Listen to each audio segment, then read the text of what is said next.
Why didn't you tell Derek everything that we know and about what we've decided? Nicole Powell asked her husband moments after he ended his conversation. We'll explain it to him and Maleah together, Griff said. I'll have Barbara Jean compile all the information the agency has accumulated. Maleah and Derek can read over everything and digest it all before I tell them that I expect them to take over as lead investigators on the case. We might be closer to solving this mystery if it hadn't taken us more than 2 months to connect the dots. Griff draped his arm around Nick's shoulders as they stood on the patio overlooking Douglas Lake. When Christie was murdered, there was no way we could have known that her killer would target another agent. Until he killed Christie and then Shelley, their murders identical in almost every way, we couldn't have known he had a specific M.O.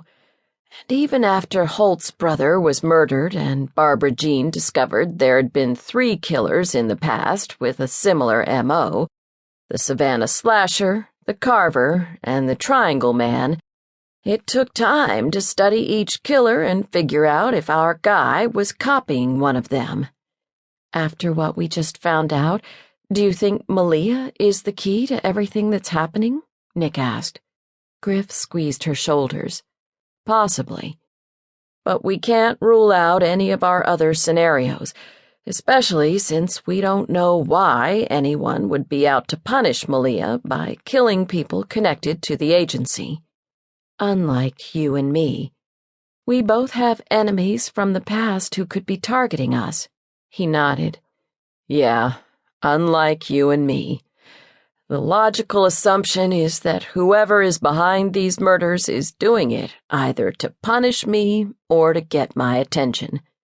But it's possible that the rumors floating around Europe about Malcolm York being alive have nothing whatsoever to do with these murders.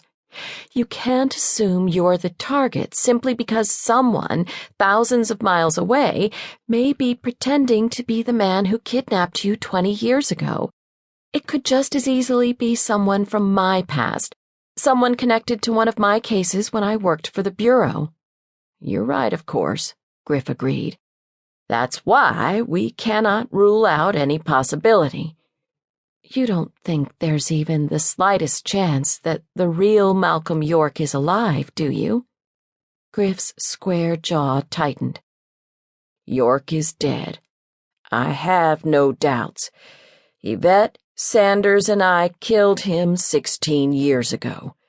Unless he's found a way to rise from the dead, whoever the hell is calling himself Malcolm York is an imposter. This man is in Europe somewhere, not here in the U.S. To date, all the murders related to the Powell Agency have occurred here in America. We have no evidence to indicate a connection between him and these murders. Yes, I know. And the only apparent connection between the agency and the murders is Maleah.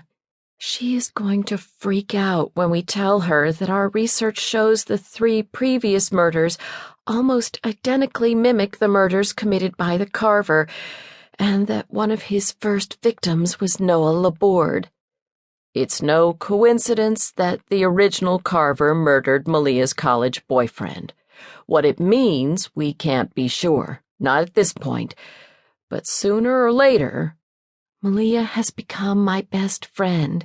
Nick rested her head on Griff's shoulder.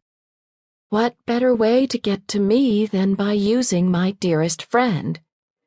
And what better way to send me a warning than to use my wife and her best friend to send that message?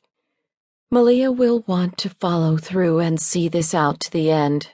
You know she will. She'll feel that it's personal because the original Carver killed Noah Laborde. Yes, I know she will. I also know that we need Derek's expertise. We need a professional profile of our killer. And Derek has a keen 6th sense about these things.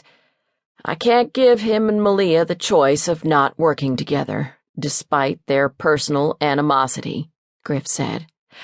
I'm putting the entire staff, office employees and agents in the field on high alert. This case takes precedence over every other case. Until we find and stop this killer, no one connected to the Powell Agency is safe." Nick turned into Griff's arms. He cocooned her within his embrace. She might have doubts about why this was happening and who was responsible, but Griff didn't. Not really. She knew her husband. No matter what she said to him or how many scenarios she presented to him, he laid the blame squarely on his own shoulders. He truly believed that innocent people were now paying for his past sins.